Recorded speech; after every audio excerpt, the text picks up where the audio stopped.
Hello everyone, I know I look very crazy right now, but today I am doing a video on makeup mistakes that everyone makes or everyone has made in the past, including myself. And I basically just show you the makeup mistakes on this half of my face and the right way to do it on this side of my face. Disclaimer, because we always need a disclaimer on YouTube. I'm not saying that this is how you're not allowed to do your makeup or this is how you shouldn't do your makeup or whatever. These are my tips and tricks on how to improve if that's what you want. Some people may think that this side is way worse than this side. You know, everyone's got a personal preference and that is 100% okay. I've had people tell me that my makeup's terrible and I loved it, and at the end of the day, if you like your makeup, that's all that matters. But hopefully I can address some things that may help you improve your skills or, you know, make you think about things in a way you haven't thought about it before, just in order to help you hopefully improve your skills a little bit. I mean, you may learn nothing from this video, but hey, hopefully you guys find it entertaining and fun to watch regardless. I haven't done one of these videos in so long, and the ones I used to do back in the day, they were makeup mistakes, but I mean, they were so exaggerated, and I find a lot of the videos like this that I have watched on YouTube are so exaggerated. It's like, who even does that, you know? Whereas I tried to do things on this side of my face that people do by accident or have trouble with, and just gave you tips on how to improve, hopefully. Once again, if you don't want to improve,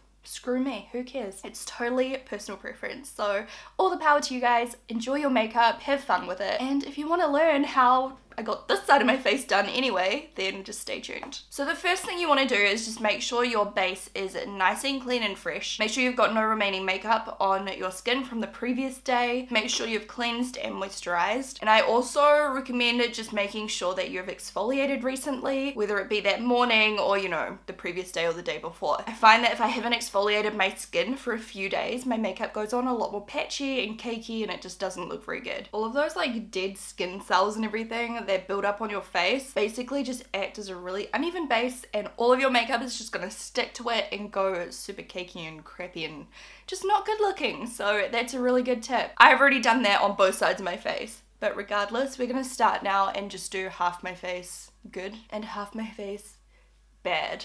The next tip I have is just making sure that your primer and your foundation are compatible. And this is only something I learned within the last year or two. Like, I wasn't really familiar with it because I didn't used to go for silicone or oily primers back in the day. Basically, you want to match your foundation with your primer. If you have a water-based foundation and then you go in with like a really oily-based or silicone-based primer, they can kind of just bounce off each other. As you know, water and oil don't mix, they just separate, and the same thing will happen on your face. I'll put a link down below if I'm not making much sense to you, just so you can learn a little bit more about it, because it really does make a difference with how your foundation settles on your face. If you do notice your foundation separates a lot, my first tip would be check what primer and foundation duo you are using, and also check what moisturizer you are using before you do your makeup, because those all kind of mix together and can create separation on your skin. Okay, so the foundation I'm going to use today is Ready Set Gorgeous, and I just noticed I have coffee all over my finger. That's kind of gross. This is one of my favorite drugstore foundations. I freaking love this. As you can tell, like, I've used a lot of this. It's starting to get a little bit empty. The very first ingredient in this foundation, if you have a look, right down here, is water, which tells us that for a good application, we want to use a water-based moisturizer and a water-based primer. I also want to say that there is kind of like an exception. Sometimes you'll find it'll work okay. This is just like a general rule that will just ensure that your makeup will look better, you know? We have the oil-free Smashbox Photo Finish, and even though it says oil-free, it still does contain silicone, and silicone, as you know, has a very similar feeling to oil, whereas the Hangover Primer by Too Faced, this is water-based, so these are going to work really well together. This is not the worst combination in the world. They may work, they may not. But what I'm trying to say is, if you're using a silicone-based primer, you should probably use a silicone-based foundation as well. I believe like Tarte Amazonian Clay Foundation and foundations like that are often silicone-based, but you can just quickly Google it online and it'll tell you. Again, I'll put more information down below because I'm probably confusing you right now. But anyway, let's just get started. So on the good side, I'm going to put the Hangover Primer. Often the water-based primers feel really refreshing as well, which I'm a really big fan of. And then on the other side, this is another one of my favorite primers. You can tell the difference when you touch them. This one feels like a moisturizer. This one feels very silky smooth and it kind of fills in your pores a little bit. There's no right or wrong with your preference. It's just all about choosing a foundation that works well with whatever kind of texture you like better. So both of the primers are on, you can't really see anything yet. Next up, we're going to take Ready Set Gorgeous foundation. Of course, a makeup do is making sure that your foundation is the correct undertone and the correct shade for you. So right now I have no fake tan on. I'm gonna take shade 105 on the good side. A good way, by the way, to match your foundation is just by taking a little bit and kind of putting it near your neck and also on your chest. So just kind of like blend it in and see if it's obvious. You want to match your foundation to your chest most of the time. That's what people are seeing. They're not seeing like your jawline, and often people's necks are a lot paler than their chest. So if you match to your chest, it's all going to match. So I just like to kind of dab my foundation up and down. And this is just a flat face brush by XOBEAUTY. And of course, move it down your neck a little bit, because like I said, often your neck is a little bit lighter than the rest of your face and chest. And you can see that that matches really nicely with my chest area too. I'm sure you guys all know this, but one thing you don't want to do is just go straight in with a darker foundation. You don't want to be thinking like, oh, I look so freaking pale today, let's like tan up our face. It's not gonna look good. Let me show you an example. This color is definitely fine for me when I have fake tan on, but I don't have fake tan on. Another makeup no-no is to stop at the jawline. Again, probably something most of you guys know. On the good side, I carried it all the way down. So it's subtle, but you can definitely see that this side of my face does not match. It looks really orange. It's the wrong undertone for my natural skin tone, and it just looks very obvious that I'm wearing makeup. However, because this side goes down my neck and matches my chest, it looks a lot more natural. Okay, let's do the mistake first this time. So the next mistake is using a concealer that is too pale. I have definitely been a victim of this many times, even in my videos. Sometimes you're so tempted to go in with a super pale concealer because you think, oh, it'll brighten up my eyes and make me look nice and wide awake, but sometimes it just looks terrible, to be honest. Honestly, been there, done that. So this concealer, as you can see, is a lot paler than my actual skin tone, or my fake skin tone that I've created with this orange foundation. Also, you've noticed I've used a whole lot of product. That's another thing you want to avoid, is using too much concealer. It can do the opposite effect. If you are doing these mistakes, I'm not trying to say like, oh my god, you're doing your makeup wrong, you must change your makeup and do it how I tell you to do it. If you like it, that's totally fine, but I'm just kind of showing you mistakes I have made in the past. I've made all of these mistakes in the past. And if you like the look, go for it, because that's makeup. Like, it's totally up to you. You can wear your makeup however you want. And everyone's got different opinions, so my opinion could be completely irrelevant to you. Do you know what I mean? So just do what you want, but hey. In my opinion, a much better look is going for something just a little bit lighter, and I'm gonna do the exact same shape, so there's no difference there. And this concealer is a little bit lighter in texture too, so it's not gonna look so cakey. This side looks a little bit cakier because I use so much product. It's easier to go in with less product and build it up. This particular concealer is so easy to blend out. And in my opinion, that just looks a little bit more wearable. It doesn't look so stark and harsh as the really pale under eye with like the orange foundation. And it just looks a little bit smoother and less cakey. The next mistake is something I used to do a while ago, setting my under eye concealer with my face powder. You can get so many amazing under eye setting powders, which honestly, they do work. They work better because they're often more finely milled, they are more lightweight, so they don't look as heavy under your eyes and don't create so much creasing and cakiness. So on the good side, I'm going to use my favorite, which is the Kat Von D Lock-It Brightening Under Eye Powder. But first, on the bad side, I'm going to use the C3 Studio Fix powder, which is my face powder. So we're just going to go straight in with the face powder and pack that underneath my eyes like I normally would with my under eye powder. And on the other side, using my brightening powder by Kat Von D. Hopefully this video might help people by maybe pointing out something that they're doing but not really noticing. You know, some people are like, I don't know why my foundation is not sitting properly on my face, or whatever the case may be. So maybe it's just one of these simple things. And then to finish off the complexion, I'm taking my powder with a big powder brush. So on a good side, what I do is I like to stipple first. And this will set the foundation. And then once I have stippled the foundation up and down over my face, I will then go in really gently and kind of buff it just to make sure any loose powders are kind of flicked off my face or buffed in. And then on the bad side, going straight in and just buffing. This can move your base underneath, and for some reason I often find it looks more cakey when I do it that way. It's gonna be hard for you guys to see on camera. Moving right along to some more noticeable rights and wrongs. Hopefully you'll be able to actually see the ones going forward. Bronzing. Okay, this is so easy to go wrong. And I think a lot of people make the innocent mistakes of bronzing incorrectly. So one of my favorite bronzers is the Ambient Bronze Light Bronzer by Hourglass. It looks like this. I'm taking a medium face brush. So on the bad side, I'm going straight in with heaps of product on my brush, and I'm just going to put that on my cheeks. Everyone tells you to do the 3. So up on the temple, down onto your cheek, and then down underneath. Now this is how I used to bronze. You'll find that when you just go in with a crap ton of product like that, it's gonna look quite orange. It may look patchy. However, if we just take a small amount of product on our brush and go in with a light hand and just buff that over, and we'll do the exact same areas. So over the cheek, and then up onto the temple, and then I'm tapping once more, tapping it off, and then just down on the jaw, making sure to get into the hairline, and even go down the neck a little bit. You can see the difference pretty much straight away. So this side looks a lot more natural, and then this side looks very full on, very dramatic, kind of patchy, kind of orange. If you want a more intense bronzed look, then you can just go in with a little bit more, and then kind of intensify it on the outer edges. So on the back of your cheek, kind of where your hair will be sitting when it's down, and then up on the very top of your forehead.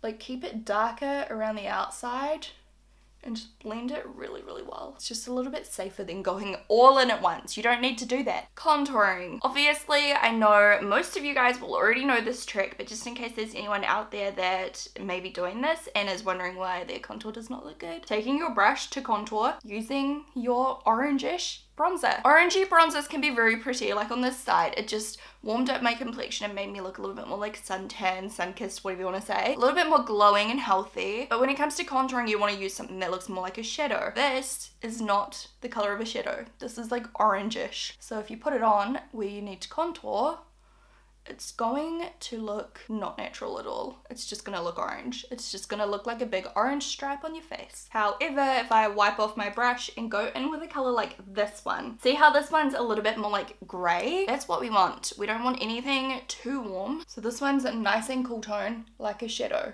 And I'm going to put this on kind of where I bronzed as well, just to create a little bit more structure and cheekbone shape. And you can see that looks more like a cheekbone than this side. And I'm just going to put it straight on top of my nose on this side of my face, because I find it makes my nose look smaller if I just kind of bronze it. Okay, blush. This is quite obvious, but of course you don't want to apply too much blush. I like to go in with a buildable blush. These are one of my favorite kinds. These are the Clinique Cheek Pops. This is Melon Pop. I'm just taking it on a small face brush, and I'm kind of like holding my brush a little bit further back, and then just using a really light hand to just kind of blend it on my cheek. And I'm going all the way back. So starting around the apple, this bit, and then going backward. And you can barely see it, and that's kind of the aim. You don't want to look like you've got a big stripe of color on your face. What you don't want to do is build up your brush too much. Like, this is not necessary. And then you don't want to go in with your fingers straight next to the head. You don't want to just put it on your apples and really rub it on there. You want to be gentle like I did on this side. I'm also just going to keep it on my apple. I'm not going to blend it backwards. So personally, I think doing this kind of makes your cheeks look bigger, which could be the aim for some people, depending on your face shape. For me, I've got very chubby cheeks, so this is a no-no for me. For highlighting, I need to emphasize once again, everything in this video is my personal opinion, especially this, because some people love full-on highlight, and that's totally fine. It can look really good sometimes. Personally, I find just taking a more natural highlighter or a smaller amount of highlighter looks a lot more flattering on the skin, especially for everyday wear. I'm going to take this highlighter that is from my brand, XOBEAUTY. One, this is filthy, but this is what it looks like, and it's in the shade Aurora. I'm taking a little on my brush, just like so, and once again, I'm holding the brush at the very back to get a really light application, and I'm just kind of buffing a little bit of that onto my cheek. And you can see how pretty that looks. It just looks radiant. I love highlighter. It's one of my favorite makeup products, but I find that some people can go overboard. Just highlighting all the high points of my face. So above the eyebrow, chin, nose. And you can see how beautiful that looks. Like, it just looks so radiant and fresh and glowing. I cannot stress this enough. Personal preference, personal preference, personal preference. Some people look amazing in a shit ton of highlighter. I find it definitely looks really nice in photos, but you know, real life, it can really emphasize your pores. It can just do like the opposite effect of what you want it to do, which is highlight your features. Sometimes it just highlights the wrong features, you know what I mean? So I'm taking this Becca highlighter. I love these in small doses, but if this is what you're doing, like applying a whole lot onto your brush and then going ham. By the way, this is in the shade Moonstone. It is beautiful, it's a beautiful product, but I'm just showing you how not to apply it. And also bringing it too far down. See how I'm going it down? All the way down on my cheekbone. If you looked on this side, you would have noticed I kind of stopped just underneath, kind of like just past the outer corner of my eye. On this side, I'm going down a little bit further. And you can see it's just highlighted all of my pores. Even up here, you can just see it looks quite chunky. You can see every imperfection. You can see every pore that I've got that's really big. Like, I don't notice these normally. But as soon as I put a heap of shimmery highlighter on top of it, it just shows everything. This side, of course, you're still going to see some imperfections because I'm not photoshopped.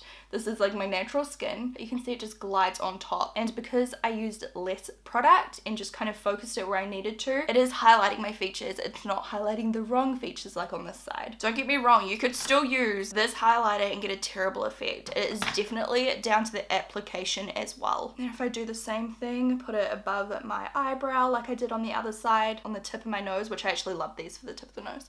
Anyway. And then down on the chin, you're gonna see that it's just a little bit too full on. Like, go light-handed. That's all you've got to do. Like, if you use this product and you find, holy crap, it just looks so bad on my skin, it makes me look oily, whatever your problem is, literally take a little bit less, apply it with the tip of your brush, and just apply it in a really small area. So you can see this side kind of just looks fresh and radiant. This side looks a little bit oily. Next up, eyebrows. So how not to do your eyebrows. Say you use a pomade like this. What you don't want to do is just go straight in and start applying a whole lot of product. It's going to look cakey, it's going to look patchy. Products like this are designed to, you know, only use a tiny amount, so you don't want to be painting on your eyebrows like this. Again, personal preference. Some people like the look of really blocky eyebrows. However, personally, I still like to be able to see each hair of my eyebrow, so it looks a little bit more natural and just realistic, I guess. That's the same as natural. Also, it's gonna make your brush super thick and caked with makeup, which means you have to wash your makeup brushes more often. So there's how that looks. And I guess it doesn't look that bad, right? But let me do the other side now. So instead of just dipping my brush in, I'm gonna be very careful just to take a small amount on the very tip of my brush so you can barely even see it. And then just do little strokes. And then keep going. Like, just keep doing little strokes until there's nothing left on your brush. You can get such a different effect with the same product, and a lot of pomades are like this. A lot of them you want to use as little as possible to get the best result. Especially in the beginning of the brow, I like to use barely anything on my brush just so I can create little hairs that aren't too dark, and I like to use my brush on a vertical kind of angle and just do little strokes. And then to make the good side eyebrow look even more, you know, authentic, I'm using Gimme Brow by Benefit, which is one of my favorite things ever, and it really helps to kind of bring back those hairs and make your eyebrows look hairy again, rather than just like a big block. And you can see that eyebrow just looks a whole lot more natural than this one. This one looks really sharp and bold. This one still looks bold and still looks pretty sharp, but it's just a little bit softer and it's just a little bit more kinder to the rest of my features. And this side it's just like, whoa, look at those eyebrows. This side, you see the whole face. You don't just go straight to the eyebrow. Next up is something I'm still guilty of. Make sure you prime your eyes. So on the bad side, I'm not going to prime my eyelids. On this side, I am. I still don't prime sometimes, but it really does make a difference, especially when you use a primer like this one, which is tinted. It helps to kind of hide any discoloration on your eyes. I find if I don't hide the discoloration, because I've got a lot of redness on my eyelids, it just makes my eyeshadow look really patchy because you can see the little bits of red and other colors underneath. However, when you blank it out perfectly, the eyeshadows on top go on so much smoother and look less patchy. And it's also good just to kind of tidy up underneath your brows. Next up on the good side, I'm going to take a eyeshadow that matches my skin tone. More or less, it can be a little bit lighter. And then I'm just going to pack that all over top of that primer to set it down. And again, just help to conceal. I'm going to use these eyeshadows today just because they look beautiful. These are the Saucy eyeshadows by Alav Sarahi, is that how you say it? I don't know. Taking a crease blender brush. If you have this brush, you're already a step ahead because this makes eyeshadow blending so much easier. I'm going to do the bad side first. So what I'm going to do, once again, like the bronzer and the highlighter, just taking too much on your brush. It's such a simple mistake. And then what I'm going to do is start in the middle and then go back and forward and blend. I'm sure you guys all kind of know how to blend. These are subtle mistakes people make. So, you know, just go back and forth and blend. And it doesn't look terrible, right? But now I'm going to do the good side.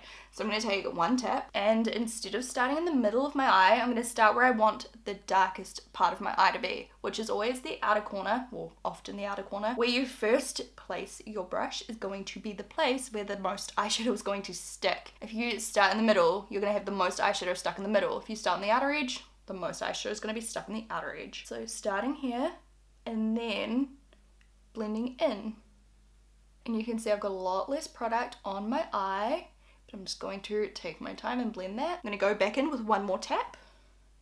Again, start on the outer corner and then come in. Even I'm guilty of doing this now. Like sometimes I'm just like, put it on. However, if you just take a couple more minutes, not even that, it's like an extra minute, just to do a few layers and start in the right place. And just take your time with the blending. It's going to give you a way more professional result. So you can see that difference. This color is beautifully blown out. This color is darker. You can obviously build this color up to be darker too if you wanted. But this color is a lot darker and it's quite patchy on the inner corner and in the middle. Now I'm going to take this color here, once again. Too much product, like, oh, I'm in a rush. Let's just load up the brush. Okay, now I'm going to put it on my outer corner. The problem with this, good luck blending it out because this is going to take forever to blend and it's just going to go everywhere. So if I place that down and try to blend it out, it's just going to go all through the crease. It's going to go all the way out here. However, if I'm taking the same brush and again just taking one, oh look, I broke it. That's so out of it. I've never done that before. Another reason not to load up your brush apparently. Anyway, if you just take one tap once again and then start at the outer corner, again light pressure in little circles.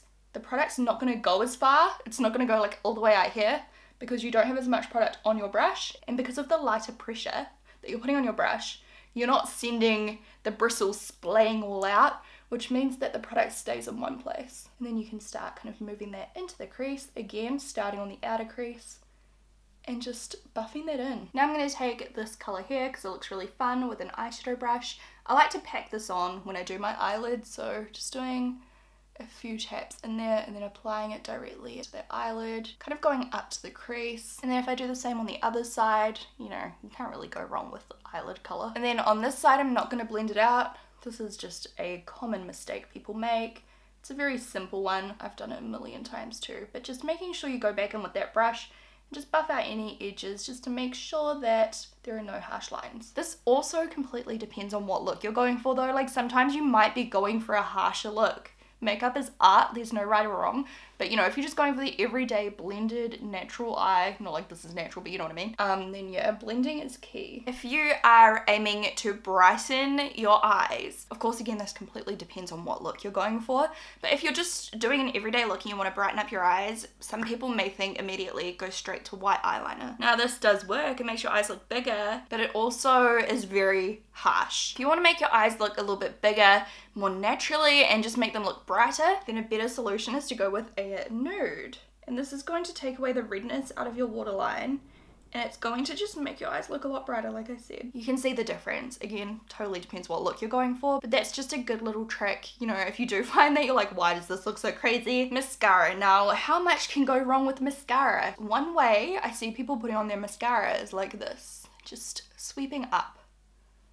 which works. I mean, it works, right? But I'll show you how to get even better results. The way I like to do it, take off any excess first of all from your brush. Most important step, go in, take away all of the clumpy bits. It's always gonna happen no matter what mascara you use. Tilt your head back, look down into a mirror so you can see your lashes and your lashes aren't right against your eyelid like this.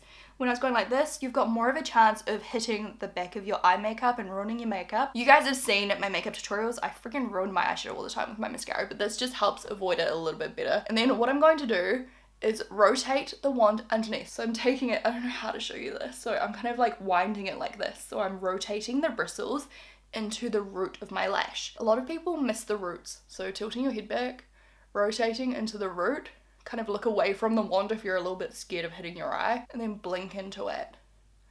And do that a few times until you coat all of the roots of your lashes. Sorry if I've got any boogers, I think I do. And if I just stop there for a second, and if I just stop here immediately, look at the root of my lashes compared to this side, they look so much thicker. And then once you've done the roots, go up to the tips. I like to wiggle, so I just find it helps to separate the lashes a little better. What I like to do with those inner lashes, because they're so important, I take my mascara wand, I do big eyes like this, and I just use the tip like this. I've stabbed myself many times doing this, so just be careful. And I also go through all the rest of my lashes in the same technique once I've done a layer. This just helps to kind of separate them a little bit. So straight away, hopefully you can tell the difference between the two eyes. Bottom mascara, once again, you don't want to just go like this. Go up and down, up and down. You're gonna miss so many lashes. So I like to place them on, like place the wand on my lashes and then wiggle side to side. And it coats more lashes without them getting clumpy. Just a simple trick that makes such a difference, you guys. Definitely try it if you haven't tried it before. And you can see by doing that as well, you get closer to the lash line. Sorry, the lighting's just blowing out. Okay, while we're here, let's do another no-no. Let's say you're doing eyelashes and oops, I don't want to do too much. Okay, that's realistic. You did a little dot of mascara on your eye. Your first instinct is to go in with a Q-tip and wipe. This is not ideal because with most mascaras, it's going to smear, it's going to spread, it's going to ruin your eye makeup even more. Okay, what you want to do is wait till it dries. This one has been here for like 30 seconds or a minute or whatever. Taking a little Q-tip, and again, I like to do that rotating motion with my thumb, like roll it. I like to kind of like roll it as I go so that there's as little pressure as possible so I'm not disrupting the eyeshadow underneath. I'm just doing little tiny rotating strokes, just constantly rotating. The trick is just to have as little pressure as possible. You don't want to wipe, you don't want to like, you know, smear it. Okay, now let's say you are using false lashes. There goes the box. I am using the Gold Digger today by XOBEAUTY. Beautiful lashes. Hard to go wrong, okay? They're so easy to apply. But the very number one thing, of course, depending how big your eyes are and your eye shape, for most people, the biggest mistake is taking the lash straight away off the tray and just applying it as it is. Now, this is a mistake I made when I very first started using false lashes. I was like, yeah, all good, just chuck it on, that like lines up, right? A good tip also is to use a latex-free glue because it's much quicker and easier to apply your lashes using it. Okay, and then just applying it straight like this. One big lash. Isn't it great? There you go. But the problem with doing this is one, it's not going to look as nice and you'll see the difference in a moment when I do the other eye. And two, you're going to notice that it's going to peel off a lot easier. Like the inner and outer corners are going to flick off way more often if it doesn't fit your eye properly. Now for the other side, taking the lash, I like to use my thumb by the way, just to slide it off the lash band or the board, whatever. I'm going to trim off any overhang from the inner corner. And what I mean by that is the little piece of plastic, you can't really see it on camera. There's a little bit of plastic with no hairs on it. I'm just going to trim that off. And then I'm going to line up that inner corner with where my inner lashes start. I'm going to put it right on the inner corner of my eye. See, this one's already flicked off. Probably like from here up. See? You're going to miss out that whole inner corner part. You're going to line it up probably to the start of your eye white. And then you're going to trim any excess that stick out past the outer corner of your eye. So everyone's different. You just need to line it up. Usually you'll have to take off, 2 or 3 clusters. So here's what I'm left with. And always trim from the outer edge because then it's going to look a little bit more natural. Then you can use a tweezer just to help set it down as close as possible to the lash line. You will find it's easier to apply, first of all, and it's just going to last better on your eye. And it's not going to make your eye look as droopy, to be honest, because I find that this side looks droopier when the lashes are like really long, and I've made this mistake a million times too. On to the lips. This isn't like a makeup no-no really, but I recommend using lip liner with your lip products just because it helps them last longer, look tidier, and just stay in place, of course. So this is the ColourPop Lip Liner 951. And like me, if you overline your lips, to keep it looking natural, just go just over your natural lip line. You don't want to kind of reconstruct a whole new lip line. I mean, you can, but if you want it to look somewhat believable. Okay, let's do lip liner on both sides so I can show you how not to wear lip liner. So let's say you're overlining your lips and you go literally like way over. This is gonna look silly on me anyway. Some people actually can pull it off, so I shouldn't really say you shouldn't do this, but you know, I think this is safe. Like if you start with this, then once you're comfortable, you know, you can do different shapes if you want. I'm gonna create a new shape. I'm gonna go pointy. My natural lips are not pointy. Some people's are, so it depends on you too. Now also with the correct side, I'm going to just blend it.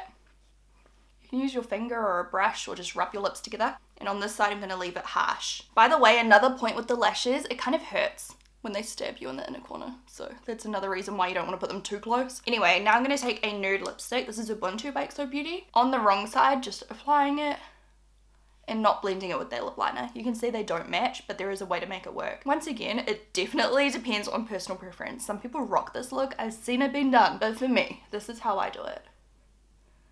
Apply a smaller amount. Just dab it. Rub. It's hard rubbing only one side of your lips together. You can even use your finger to blend it a little. And doing this, like pairing up the lighter nude with the darker lip liner, just makes your lips look nice and plump. And there you have it. So if I have like, what can I hide my face with? Okay, so hopefully you guys can see the difference. So here's the good side. And the bad side. Once again, not saying that this is like durable. If you like your makeup like that, all the power to you. I think you can definitely see the difference. So yeah, this is how I prefer to do my makeup personally. Personal preference. I hope that this helped somebody out there, even if you just learned like a new tip or trick or something like that. And if you do want to see more of these, then feel free to let me know so I can do some more. If you enjoyed this video, please give it a thumbs up, even if you just found it entertaining and you were just like, duh, Shannon, no shit, Shannon, duh. Question of the day, what is the biggest mistake you've made in the past with your makeup? I've made too many to count, including every single one on the side of my face, but probably the biggest would have been when I used to wear my foundation, 1, way too dark, like this. It was even worse than this. Or 2, way too pale. I was wearing this foundation that was literally like 4 shades too light for my face. And then like I've got these photos of me at high school. I think they're all gone now. I think I destroyed them all. But anyway, I looked like friggin' Slender Man or something. I don't even know. Like my face was just so pale and then my body wasn't. It was such a bit, it was almost worse than having foundation way too dark. It was just horrendous. Anyway, yeah, I want to hear what your worst makeup blunder is down below. Let me know. We've all been there. Don't act like you're perfect. And I will talk to you guys in my next video. Mwah. Bye.